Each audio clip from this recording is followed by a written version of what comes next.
Greetings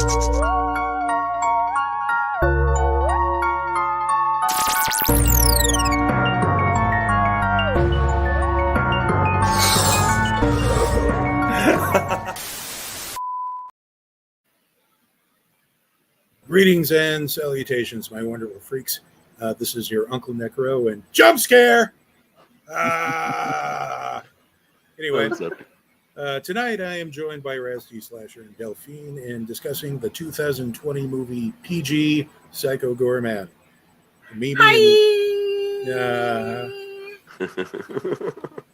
We'll talk later. Even with the warning beforehand. Yeah, I know. Yeah. Anyway, Mimi and Luke unwittingly resurrect an ancient alien overlord who was entombed on Earth millions of years ago after a failed attempt to destroy the universe.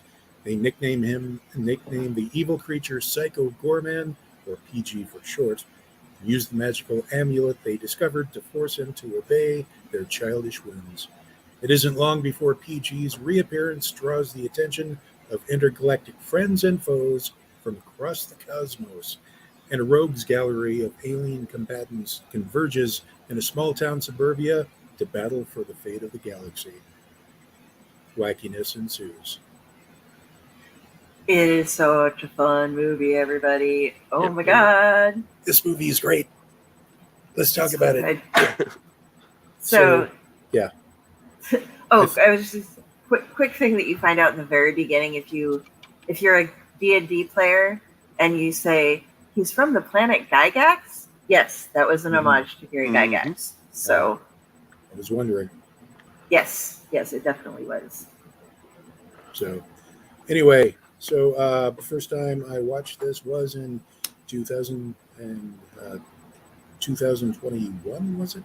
That we talked about this? A couple of years ago. Yeah, it's been a couple of years. Yeah.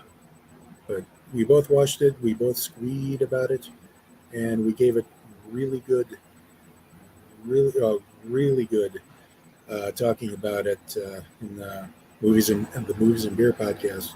Enough so that I know of at least 3 people who said, I'm going to watch this now after listening to this. Yes. I remember Rachel had commented on, as soon as I said, that little girl is just one kind of psychotic bitch. She was like, I must watch it then. I need to see this. Yes. As a matter of fact, earlier I was at the wound care clinic taking care of my stump, and I was showing the attendants the trailer on YouTube, and they were just delighted. So, excuse me there. Oh yeah. Yes. So, let's get everybody's thoughts on this here.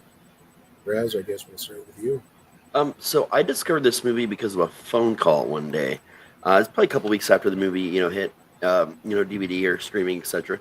And I was asked immediately by a friend of mine's child on the phone if I knew that a documentary about me had been released. And I was like, what? What are you talking about? He's like, yeah, I just saw this movie.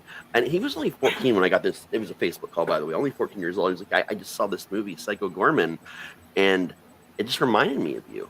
And then my mom said that it probably was about you, and I wanted to call and find out if she was lying to me or not. And I'm like, well, she's lying to you, but it's funny, and here's why. A long, long time ago, I was in a short film called The Monster in the Closet. It was a way more horrified version of, I was a more horrified version of Maurice from Little Monsters, basically, who actually murdered and ate people that got too close to the closet. It's one of the lost short films I've done. Only, I think, maybe 1 or 2 copies exist, and it was never digitized. But his mother had been around to see me in that costume. And on top of that, I also, this was like a little over close to 2 decades ago, maybe a tad bit more. I won a huge, multi-$1,000 costume contest for dressing like Odorous Urungus from Gwar. And somehow the combination of those 2 looks and characters really stuck out in his mom's mind, because she was insistent that was actually me up there and had him convinced. And all he remembered was when he was younger, he'd see me in all these costumes with blood everywhere. You had horror films come over and hang out, sit on the couch in full costumes, haunt season, full costumes. And if kids picked on him, I would run outside in the front yard and like just fucking terrorize people, like just for messing with her son. Because he was like a kid to me. I was Uncle Raz. And because of all this whole thing about me built up this kid's whole life, he saw that movie and I got a phone call. So ever since then, like this movie has been like very near and dear to me, and something him and I like still joke about to this day. Nice. That's awesome. I love all the little weird references. Like, I'm pretty sure Crazy Ball was slightly based off, and I'm gonna get it wrong, but I'm not even gonna try for the name, but the game that Calvin and Hobbes play, where the rules. It's Calvin Ball. It was just Calvin Ball, okay, where everything changes. But the family dynamics in this movie are hysterical.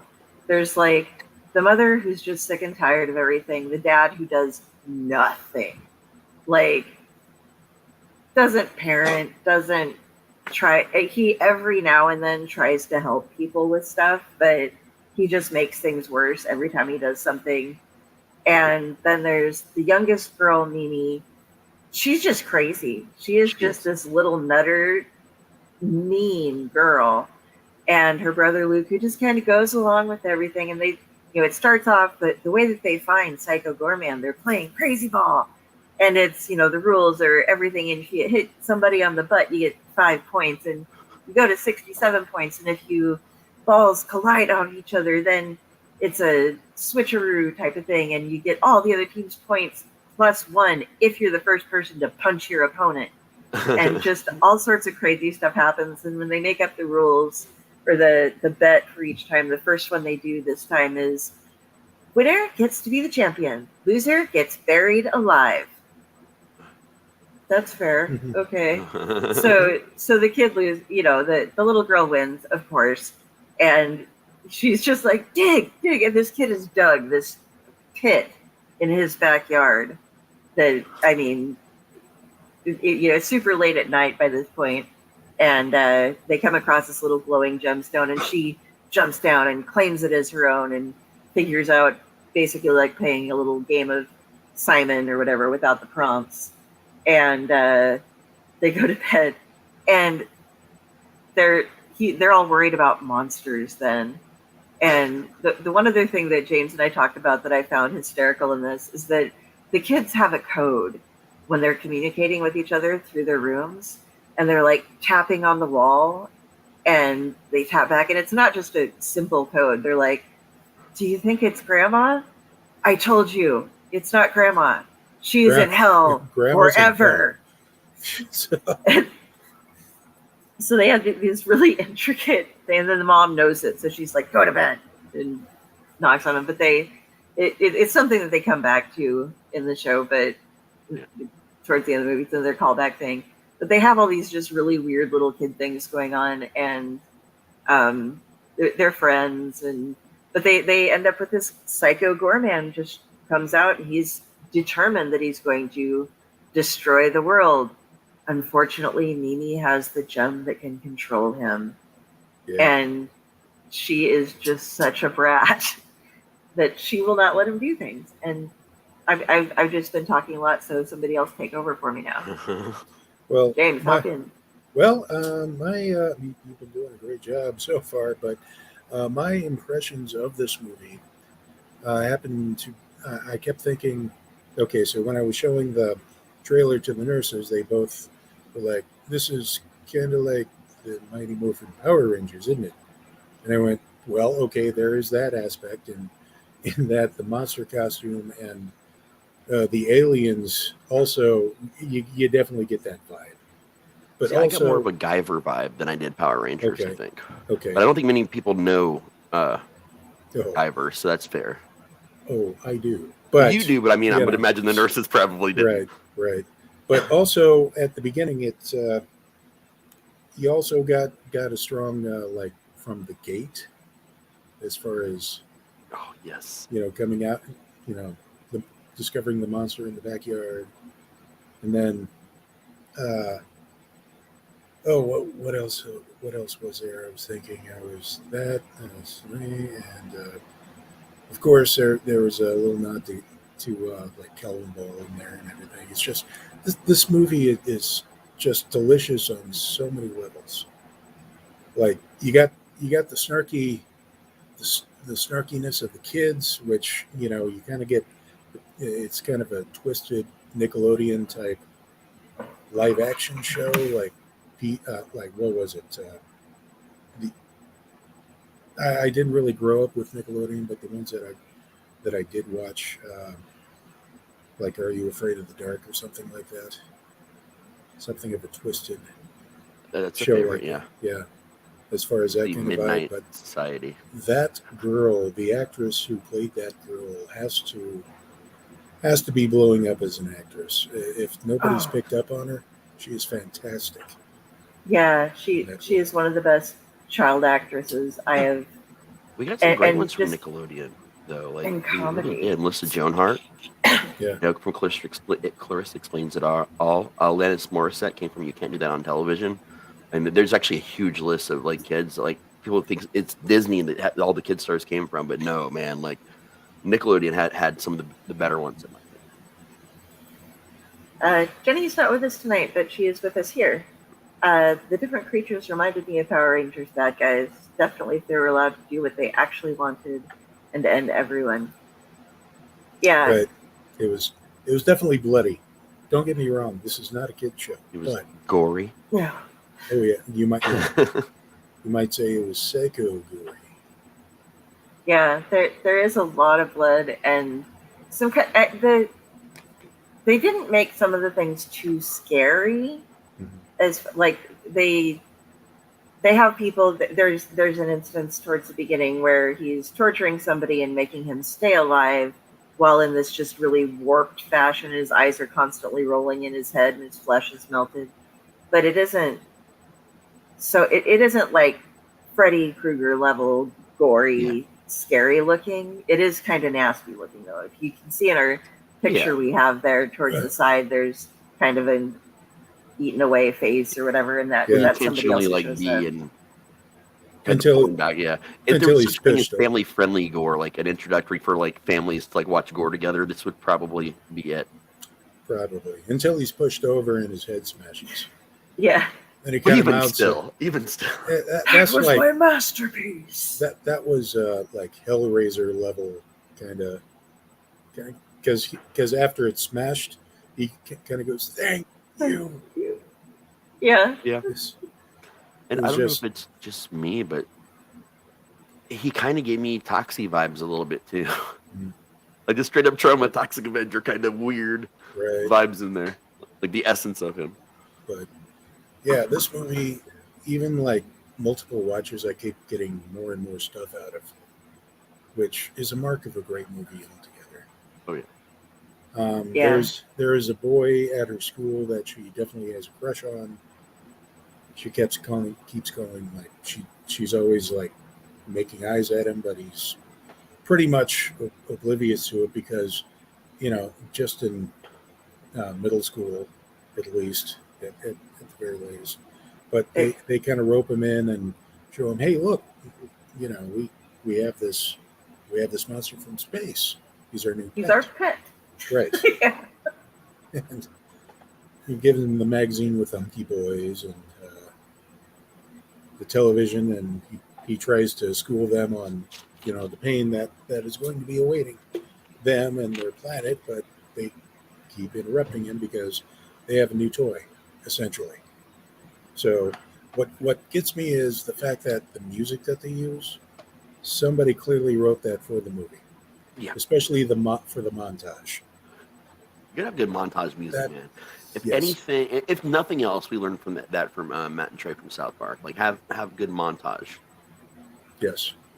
And the way the kids are teaching him how to swear and stuff, it's like, I'm the heckin' best, and frig you. This is how you use the word frig. It can be, you can use the F word anywhere. You can say, that's friggin' cool. This is, what if you're friggin' this? And he's just like, frig you. Yes, that's the worst way you can say to anybody. That's what you say to people who suck. And they have this like band. They get together and he's playing the drums and the family comes together. They're all singing and Yeah. I'm the heckin' best, and for you. And the dad's watching it on the television singing along. Yeah. They have the obligatory fashion montage part of it. Yes. Some odd reason. She gets mad because Luke and Alistair won't play with her, and she really wants to have him play with her.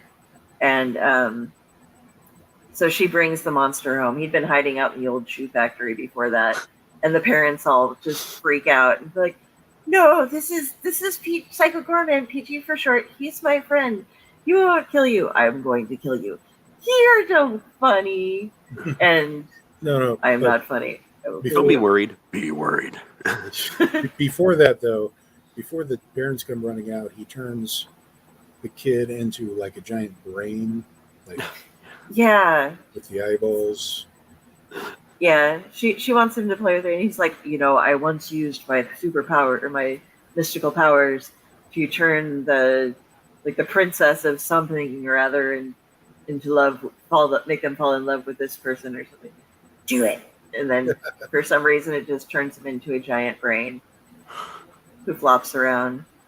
But once the parents meet him, then they're after the initial trying to kill him, and like you do when your Right. kids show up with a 7-foot tall bleeding thing. Yeah.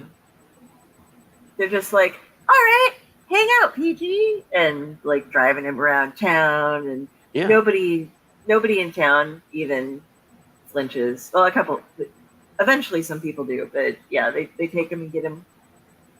And then outfits. Chubby Checker shows up at a pool party. Oh wait, that's the plot to Flying Purple People Eater. My bad. Although very similar. True.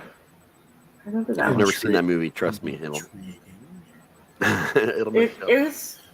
It was rather. But it's that 80s acceptance. Like, oh, there's a monster that's part of our family. Okay. Yeah, but Harry Manders. at midpoint, you see the other, I guess, the bad guys notice that Psycho Goreman has been released. They start freaking out about it, and the Templar angel, I guess, that creature, vows to go to Earth. Right. Make my monster grow. That was the only thing missing from this. And she just throws little blue pills at him. Right. She really has Angelina Jolie lips, by the way. I noticed that last night. You're not wrong. Yeah, she's like a white mech with Angelina Jolie lips. Wow. Okay. Now I'm never going to not see that. You're welcome. Thank you. But And it's all y'all will ever see because you probably haven't watched this movie before. It's and if you have, now go back and watch it. yeah. So yeah, she disguises herself as a human, goes to Earth, and begins to try to find where Psycho Goreman is at. And a couple of cops come across Psycho Goreman while they're trying to play crazy ball in a playground. And so he turns one of them into what, a zombie, or just some guy with his insides turned inside out? Yeah. He makes him his slave, but he doesn't do very good with the mind control. Yeah, it's He like his gore slave. He twists and warps his flesh, but the guy is stuck with his gun attached to him. Yeah. And he's trying to kill himself, but he can't. Yeah, it's like that little cartoon when we were kids, Inside Out Boy, who got his powers from like flipping upside down on the swing set, and then suddenly his skin is all inside out. You don't remember that? That was the 80s. No. That sounds terrifying. Oh, it was hilarious. It was all animated. There's no blood. There was no real gore or anything. You just see a skeleton kind of a thing. Like it was the same basic concept. You just you got folded inside out. Except the guy's hand, the gun was in his hand, so it kind of got floated over the opposite way like a glove. Yeah. But yeah, they're just hanging out, and he starts following them around then too, because he's his now sidekick kind of thing. But there are these. There's also some tension because Mimi really treats everybody like shit. Mimi is just that girl who isn't going. Oh yeah, hardcore. And it's like, oh, tell us your story. Well, I was a slave to these people, and then one day I came across the gem, and I freed everyone and brought these down. Okay, so that was stupid. Nobody wanted to hear that story. And so she's mean to him. She's always holding the stone. Oh no, you don't. He tries to like steal the gemstone from her a number of times, and he finally breaks into Luke's nightmares to try to convince him, like, Mimi is she would not put her life before yours. She would do all these things to you. She is evil towards you. You need to take the stone and give it to me. And I promise I won't let her pick on you anymore or something. How can you talk to me? We're in nightmares. The only place where I can speak to you alone. Well, I'm not going to betray my sister. Well, you are stupid. Okay, so what do we do now? We wait for your nightmare to end. And then they just sit there. They're like, there's like all these zombies crawling around, and there's like, okay. So I found a picture of Inside Out Boy. Okay. It's fuzzy, but that's basically what he looked at. And the swing set behind him, and it was a Nickelodeon thing. I found out it wasn't quite in the '80s; it was end of '80s, early '90s, and there were a series of shorts that just happened like randomly. They were claymation, but there was some that did have a little bit of blood on, like shooting out, like a little bit, but nothing too, too bad. This there was a lot of gore. Otherwise, he would have been called Psycho kind of Goreman. Yeah. And so they're found by Psycho Goreman's former friends, I guess. His former generals of his army. Right. They show up and go, no, it's been great without you around. We have kind of a democracy. As you can see, today I am the king. Next guy, they kind of trade the crown. This week I'm the king, I guess. And then because he tried to kill Mimi, she didn't take that very well. So she's like, let him beat you up. And so he's helpless, getting beat up. So she's like, okay, apologize, and I'll let you whip their butts. He's like, I will not apologize, doing that whole back and forth until finally there's a breakthrough and he's allowed to kick their butts. But apparently their weapons had a little bit of poison on them, so he was poisoned, so he's starting to die. And the only way to actually get him to get full power is to have the gemstone put back inside him where it was supposed to be. But nobody thinks this is a great idea. Dad picks him up, takes him back, and yes. The way that Dad gets notified of how to pick him up and where. He's in the bathroom, and then suddenly Psycho Goreman's head appears and goes, "You must find me!" Ah! It's where are you at? And reappears. I'm on the corner of the, I don't know where that's at. Take a left and go. Starts giving the directions. You got to see it to believe. Yeah, it's one of those like. It doesn't. They don't do it too much. They do it just enough so that it's funny each time it happens. Yes. They don't press their luck with it. Yeah. But there's also the argument with the parents with, you're just lazy. You called me lazy. My parents called me lazy. My teachers called me lazy. Everybody calls me lazy. And you dare call me lazy? Well, what do you do? Tell me one thing. What do you do to help with the kids or the house or anything? Think you're better than me? It's like no reply whatsoever. Oh, yeah. And let's not forget the speech he gives where he's like, okay, so I met this guy in a van who said, who told me come to the van with me, and I have a great set of baseball cards. And so I went with him, and he was right. It was the greatest set of baseball cards I've ever seen. So yeah, yeah.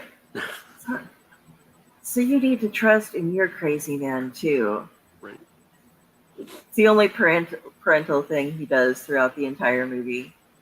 But I think that there might be one other instance. But yeah, this movie, just all of the stuff going, and if you'll notice, if you haven't noticed, if you guys want to check this out, And you should. you very much Very should. much. Yeah. Mimi never technically apologizes throughout the entire thing. Like she makes PG apologize to her so that he won't get killed, Uh-huh. and yet when it's brought up that Luke would like her to apologize, she's just like, I'm gonna say, oh no, wait, actually she technically kind of does, but she will not say it aloud. Right. But she refuses to actually apologize aloud, but they get their little family moment in. But the crazy ball aspect comes in a number of different times, and there are, it comes down to all the Templars Council that are sitting around, and the Templars are one part of the Galactic Council or something, and they're all sitting around waiting to watch and see if she's able to take him out, and they decide that they're going to. He's like, you owe me a fight. I am allowed to fight to my death, and you're in no shape to fight. I have that right. Mimi shall decide what we're doing. Okay, so here are the rules. And every time you get to hear all of these rules, I have no idea what is going on. I do not either. And it's super fun. Yeah. To watch these, because the whole family gets in on it, and these, and PG's out there, and the Templar, and it's just gorgeous fun of seeing people fighting with balls in it. They had to have so much fun shooting that, because it's like dodgeball with everybody has balls, and it sounds so wrong all of a sudden. They essentially take every trope and kind of subvert it for humorous purposes. There is a scene where Mimi goes into a side room, and there's a crucifix there. And so she gets on her knees and does the whole, you think, oh, she's praying now for a higher power. But no, it's basically, should I wear these sunglasses or these sunglasses? Oh, by the way, there's a new god in town now. And rips the thing down and breaks it. So it's just, okay, blatantly enough. Here we go. And he does learn from them the power of love. So he'll be killing by the power of love. But not their family, because they made a bargain. I love this. Yeah. I mean, you guys, we should leave a couple of things for you guys to see. But, I want to talk. But it's so good. You We're will going be to tell you spoiled. everything. You will be spoiled. But yeah, this is just this entire movie is just so fantastic and just perfect for what it is. Everybody should watch this. Even if you're not into the violence and gory type of movies, and you don't really believe in the whole horror comedy kind of thing, this is the perfect balance of horror and comedy for the whole family. Yeah. Yep. And it's like we were saying, it's kind of softcore gore. It's intro to gore. So there's fighting happening, but it's silly gore most of the time. Right. He can unhinge his jaw too. Right. To eat large things, including people. to give them a warrior's death. Oh yeah. By I guess I've missed this. I haven't been able to be here for the last couple of tombs that you guys did, and it's easy to forget how much fun it is just talking about stupid fucking movies and just sitting around and having a good time. We started this with Moose. Yeah.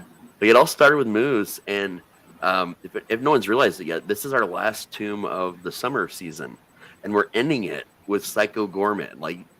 Two movies that are amazing, almost perfect fucking movies on two different ends of the comedy horror spectrum. Yes. It's brilliant, man. Yeah. So, this is a 5-star movie to me. It is, straight up. Oh yeah. 5 Moose movie. There's no doubt about it. Oh yes. I got to change my grading scale for next season, but I'm still on the Moose grading scale for now. Right. But just perfect movie. Go ahead and rent it, own it, try to own it. Definitely try to own it. Is there any word about the makers, if they're doing another movie or if they've done anything else. This is on Shudder. So I did not research that part of it. I have heard I don't know if they're doing something else or rumors not. about it. Actually haven't heard anything about it for a while. Mhm. In 2021, I remember they said it was being worked on, that it was going to happen, and then we all know that the world kind of became a really crazy place. Yeah. So I'm not exactly sure. Other than it's being actively worked on, I have not seen anything new pop up. And currently, with the writers and actors strike, there's going to be time before any of that can happen. Yeah. Jenny Five gets it, chainsaws. 5 chainsaws. Yeah. Now I know they did take a break, and they did do another movie. They just wrapped production on apparently.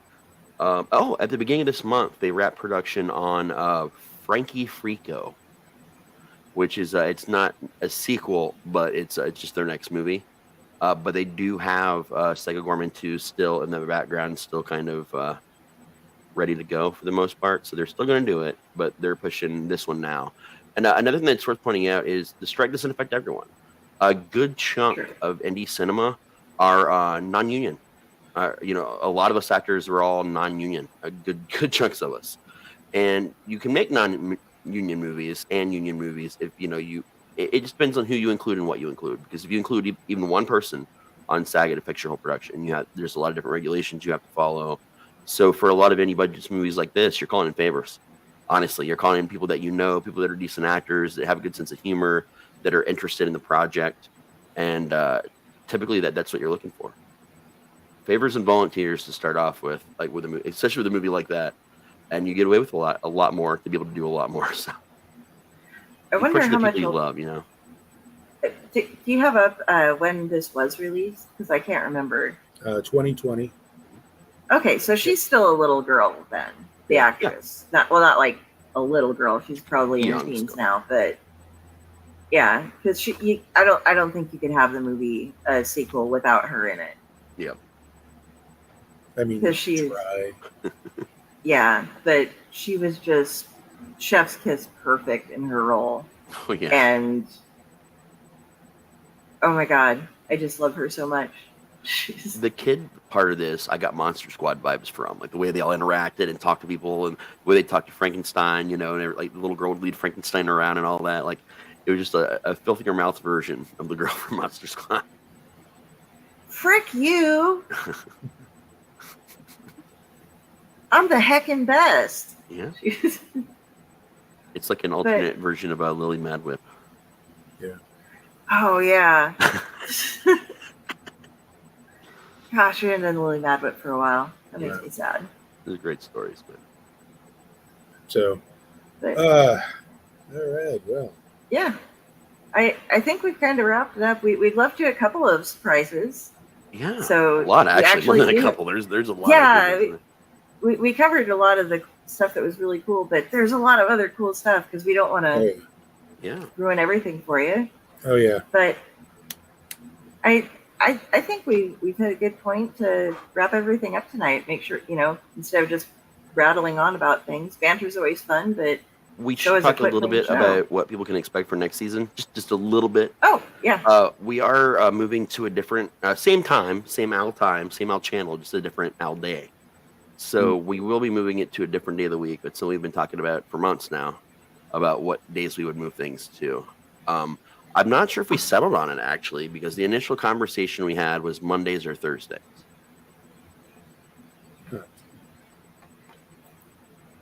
The heckin' best show about these types of movies. Yes, we are. Yeah. I mean, we have merch now, so yeah, obviously. Yeah, check out Owlite. Look us up on TeePublic. Check us out on the website, and get on our Discord and let us know what you want us to be showing.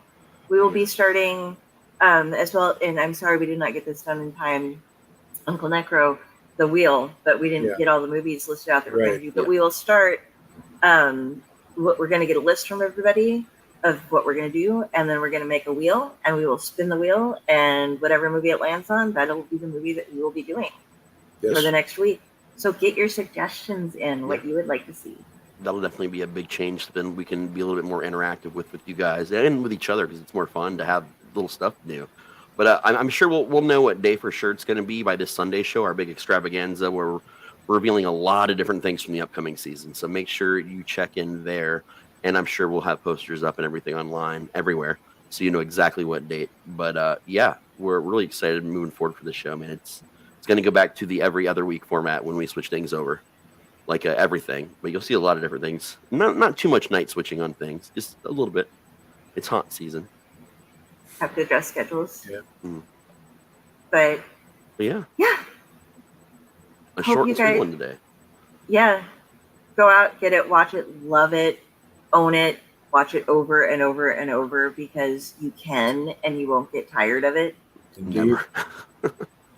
So, Raz, where can we find you? You can find me at raztslasher.com or just type my name into any search engine ever and I will pop up somewhere. Yeah, that's about it for me. And here, of course, all the time. Okay. For eternity. Del? My links are either above or below, depending on where you're at. But look for me, the easiest place to find me. This host body that I am inhabiting right now belongs to Carrie, Kari Sanders. Look her up on Facebook.